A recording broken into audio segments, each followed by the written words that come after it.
Tu cherches à gagner ta vie, tu cherches à t'enrichir pour toi-même, tu cherches à vivre une vie tranquille, mais Dieu te regarde. Il regarde le potentiel qui est en toi.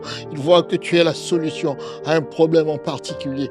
Alors, il crée l'adversité dans ta vie. Il met de l'opposition dans ta vie pour que tu te tournes vers lui, pour que tu viennes vers lui, trouver ta voie, trouver ce qu'il a déposé en toi, trouver comment il peut t'utiliser afin d'être la réponse aux problèmes de ce monde.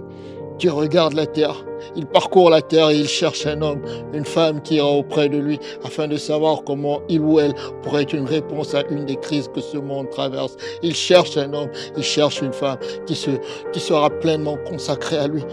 Un homme ou une femme qui sera un instrument dans ses mains.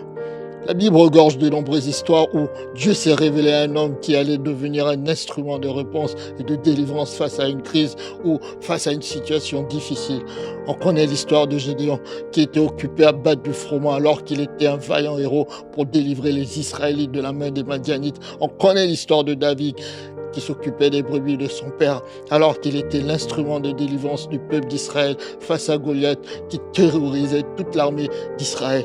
On connaît l'histoire de Moïse qui s'occupait des brebis de son beau-père Jéthro, alors qu'il était un instrument qui allait libérer le peuple d'Israël de la main des Égyptiens.